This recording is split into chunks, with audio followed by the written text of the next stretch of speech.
Madame, s'il vous plaît, dès que micro bi,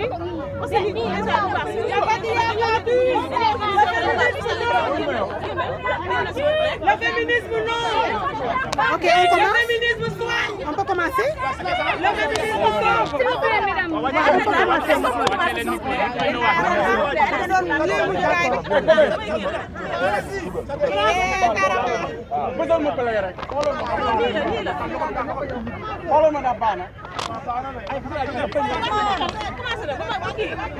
Madame, s'il vous plaît, présentez-vous. Madame, allez-y pour la présentation. Moi, c'est Khadiba. Je suis la secrétaire générale de l'Association des juristes sénégalaises. Voilà, alors nous sommes là aujourd'hui au niveau du terrain HLM pour lutter contre les féminicides. Est-ce que vous pouvez vraiment revenir sur l'ensemble de ces actions que vous avez menées pour venir jusque-là et quelles sont les prochaines étapes que vous comptez mener pour lutter contre les violences perpétuelles faites aux femmes? Le constat a été fait que depuis le début de l'année 2025, 7 femmes ont été tuées, dont une fillette. Et donc aujourd'hui, nous sommes là pour d'abord faire le constat, mais dénoncer ces féminicides qui vont à l'encontre des droits des femmes, qui vont à l'encontre du respect des droits des femmes et des enfants. Et donc, aujourd'hui, il est temps de passer à l'action. Quand nous disons de passer à l'action, nous avons des lois, nous avons des stratégies de lutte contre les violences. Et donc, nous interpellons les autorités à la mise en œuvre de ces lois-là pour que vive le droit des femmes. Parce que si nous continuons comme ça, nous allons vers, en tout cas, une société de violence, une société de non-tolérance. Et ce n'est pas ce que nous voulons. En tant que femmes, nous représentons le socle de la société.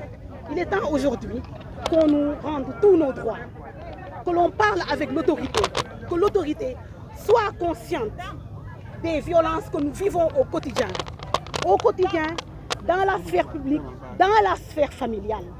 Et donc, il est temps aujourd'hui que ces lois, que ces textes soient appliqués dans toute leur rigueur. Selon vous, qu'est-ce qui est dû à cette perpétuelle violence faite aux femmes? Parce que c'est pas la première fois que les femmes se réunissent pour lutter contre les violences faites aux femmes. Les écrivains ont écrit, on a fait des débats dans les radios, dans les télés, mais jusqu'à présent ça persiste. Selon vous, qu'est-ce qui est dû à cela et qu'est-ce qu'il faut faire pour freiner exactement cette violence? Il faudrait aujourd'hui, pour freiner cette violence, aller vers des réformes profondes de notre système judiciaire, des réformes qui vont aller vers tous les changements, en tout cas, que nous espérons. Car, comme vous le savez, le Sénégal a ratifié toutes les conventions sur les droits humains, notamment les conventions sur les droits des femmes. Et donc, il est l'heure d'aller, comme je l'ai dit tantôt, d'aller à l'action, d'agir. Et il y a aussi l'impunité qui fait qu'aujourd'hui, ces violences-là perdurent, que ces violences continuent. Et toutes ces lourdeurs judiciaires au niveau des tribunaux qui font que les victimes se lassent pour la plupart d'aller jusqu'au bout de leur procédure. Et donc ce sont des éléments à prendre en considération.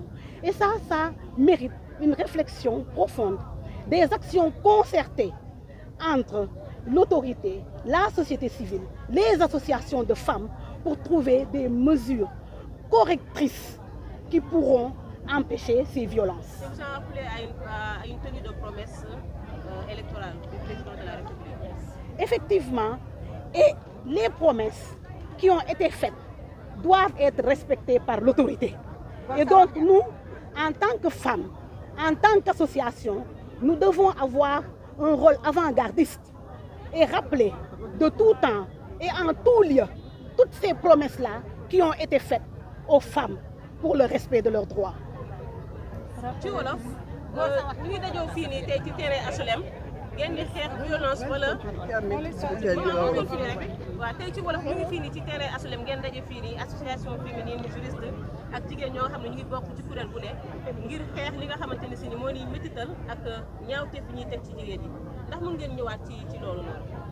dañ fi dajale tey ñun kuréel yi nga xam ne dañuy xeex àq ak yelleefu doomu aadama rawatina àq ak yelleefu jigéen ak xale parce que dañoo nemmeeku ne depuis année 2025 bu mu commencé ba léegi faat nañ fi ci ay anam yu ñaaw juróom-ñaari jigéen dont benn xale et donc loolu dañ ko mettitlu moo ñu fi tax a teew ak wax ne que loolu violence yooyu métital yooyu ñuy def jigéen ñi dafa war a doy mais aussi interpeller l'autorité pour que mu aller vers des réformes ñu xool naka nañuy def pour liggéey ensemble pour que violence boobu jeex am nañu fi ay textes am nañu fi ay lois jot na ñu jëmmal ko jot na ñu mettre leen en œuvre pour que les femmes yi nga xam ne ak xale yi nga xam ne dañ leen di faat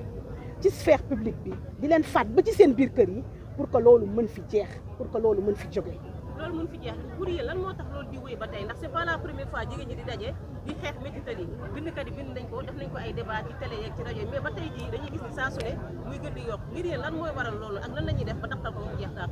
lan moo waral loolu dañu nemmeeku ne justice naam peut-être mu ngi def wàllam mais du ñu dem jusqu'au bout il faut que ñuy appliquer loi yi ci nuñ ko waxee ci ni ko texte yi waxee il faut que impunité bi maanaam nga def ñaawteef ñu protéger la ñu làq la il faut que yooyu génn fi il faut que aussi texte ya nga xam ne ñun dañ ko signé au niveau international au niveau régional ñu jëmmal ko ñu mettre ko en œuvre pour que ku nekk xam lan nga war a def pour que ku nekk xam ne mettital rawatina mettital jigéen mettital xale du lu baax te soo ko defee yoon mën na dal sa kaw il faut que ñu dem ci étape boobu loolu rek moo ko fii mën a génnee en plus de cela il faut aussi ñu am ay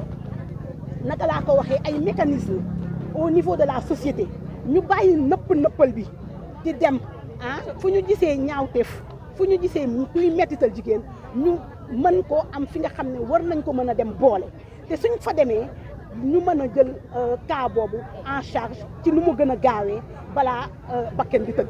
bokk na ci li mu campagne woon ni dina sàmm ak yelleefu jigéen ñi moom président jiitu réew mi Diomaye Faye ndax dañu koy fàttali kàddu yooyu mu jëf mu sàmm ko wala. dañ ko koy fàttali parce que moom moo ko waxoon moo ko digoon jigéen ñi donc tey jot na ña nga toog ñoom di dialogue national mais jot na tey ci seen dialogue national boobu ñuy def ñu fàttali dig ya nga xam ne digoon nañ ko jigéen ñi dem ci ay réforme ay coppite yi nga xam ne dafay coppite yu mag a mag pour mën a pour mën a jëmmal ak yelleefu jigéen ak xale. baal ma dernière question jigéen ñooñu ñu faat am na ci amaana ñoo xam ne bàyyi nañ ci ay doom est-ce que am ngeen benn plan ba nga xamante ni si nii wala stratégie bu ngeen teg ngir doom yooyu ñi nga xam ne bàyyi nañ leen fii ngir xool nu ngeen leen jàppale yéen. waaw bien sûr parce que njaboot bi suñuy njaboot nañu suñu sañoon benn jigéen duñ ko faat xale yooyu nag dinañ leen dem saytu dinañ leen dem nemmeeku dinañ dem xool ban accompagnement moo gën ci moom ñoo gën ci ñoom ñu xool naka nañ leen di gungeewee ci loolu boole ko nag ak seen famille proche parce que tamit ñoom ñàkk nañu mais ñun tamit ñàkk nañu. En français, est-ce que vous avez prévu un plan de suivi pour la famille de ces femmes victimes qui ont été tuées? Bien sûr, parce que nous allons les accompagner, nous allons les conseiller, nous allons les orienter, nous allons les suivre parce que aujourd'hui, c'est une question qui nous interpelle tous. Et en concertation avec leur famille, nous allons trouver les stratégies idoines qui nous permettront de les protéger vraiment pour qu'ils puissent s'épanouir. Ce sera difficile, mais on fera de tout notre possible pour que cela soit une réalité. Khadiba, secrétaire générale de l'Association des juristes sénégalais. C'est la mission régaline aussi de l'État sénégalais. La sécurité des populations, femmes, hommes, jeunes, et l'État. La gestion